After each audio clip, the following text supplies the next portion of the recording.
Doing today is I get asked a lot on YouTube about the guns we're using to take these animals and what we're shooting and all of that jazz. So I'm going to try and answer as many of the questions as I can with this review video, kind of what calibers we're using, what bullets we're shooting out of what guns. Hopefully I can answer some of those questions. So we'll get started. This is the first one I'm going to go over. This one is probably in more of the videos than not. This is the Savage 338 Lapua 110 BA. So on this Savage, we have it fitted with the Vortex Viper PST 6x24x50 scope. It's got the ballistic turrets on it for our elevation and windage. And that's, to me, one of the most important factors of shooting the long ranges that we do. We don't shoot crazy long range like a lot of the guys out there. When we go out, we're just shooting still targets or just seeing how far we can shoot. We really only stretch them out to 1,200 yards at our max, really. We bought these guns and we get these guns or have these guns built solely for the purpose of hunting, not just shooting targets or shooting still plates out to a mile, mile and a half. Really, we just when we're out there hunting with these rifles, we really don't like taking shots longer than 600-700. Every once in a while, if the animal hasn't moved in a long time and we know the exact yardage and the wind is down, we'll take an 800. I think our longest kill right now with either of these guns, the other one I'll show you here in a minute, is 860. We've actually shot 2 elk at 860 and 1 deer at about 880. Those are our longest kills. We try and keep them under 600 though. With the way these guns are set up, and as much as we shoot them, anything 600 and under is usually pretty easy. So every once in a while they get bumped off and we got to re-sight them in and we'll miss an animal. But for the most part, pretty much anything under 600 and it's a done deal. All right. The second gun we have here is a 300 Rum. It's a custom built gun. It has a Remington barrel. It's got a bull barrel on it with a brake, the muzzle brake. It's fluted. It's got a much longer barrel than they come with factory. It has a Savage action and a Savage stock. In the stock, it's got the Mercury limb saver as well to reduce the recoil. Otherwise, this thing kicks like crazy. It's also got the exact same scope as the 338. It's got the Viper PST 6x24x50, also with all the ballistic turrets. Both the scopes we shoot on this gun and the 7mm that we shoot long range with all have 1/4 inch MOA turrets on them. So that's what we use for our long range setups. I'll give you some close-ups of the guns here.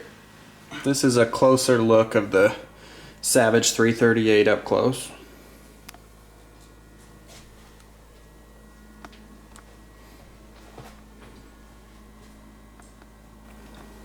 Here's the 300 Rum, the custom 300 Rum that we shoot.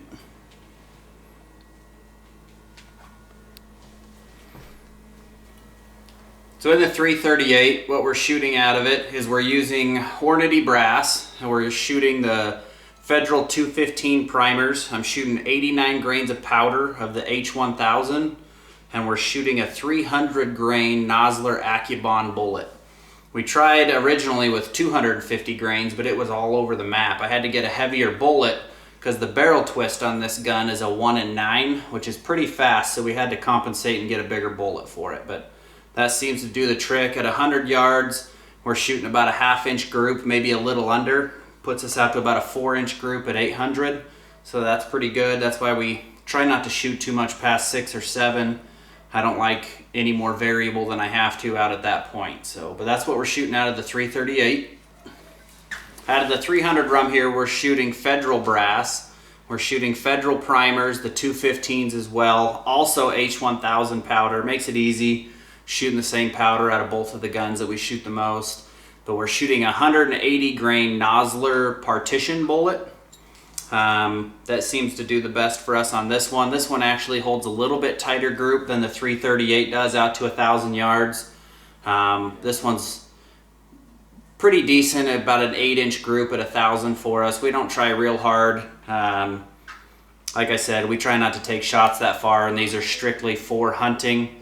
We don't get these guns to shoot long range targets and stuff. We really just get them for hunting. So like I said, we're not doing the milk jug challenge at 1200 or 1400 or 1500. We're mostly just trying to keep it 600-700, and that does the job for us pretty good. So, well, that covers both the guns.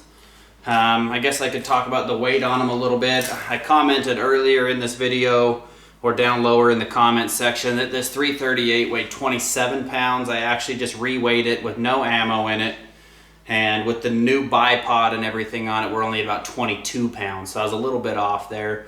It is a heavy gun. A lot of people have asked me if I notice the extra weight when I'm carrying it around. When I first started carrying it, it was pretty heavy. I noticed it quite a bit, but the pack that I carry now has a pretty good gun scabbard in it that it fits in really well. Keeps all the weight on my shoulders, and I really don't notice it that much, mostly just because I'm used to it. I've been packing it now for 2 years. So the weight doesn't affect me too much. I'm sure it's more than I notice, but I've just got used to carrying it, so it's not too bad anymore. We pack it sometimes 5, 6, 7, 8 miles a day. We've even packed it up to 15 miles a day in one day before. At that point in time, it does start to wear on you a little bit. But the only downfall I see to it is you cannot shoot this gun free-handed. It has to be on the bipod or laying down prone. In that circumstance that we finally get the shot and we have to lay down prone or we have to get on the bipod, we have had issues where we're in sagebrush or we're in some heavier cover and you actually can't get a shot because you can't shoot it freehand. You can't get up above the brush to actually see the animal in the scope. So that is one negative I've seen to this gun. We actually have the same issue with the 300 Rum as well. It's also pretty heavy, but this gun only weighs in at 11 pounds, so it's not quite as heavy as the other one. You can shoot this one free-handed. It's a little harder. We try not to shoot free-handed with it for anything over 200 or 300.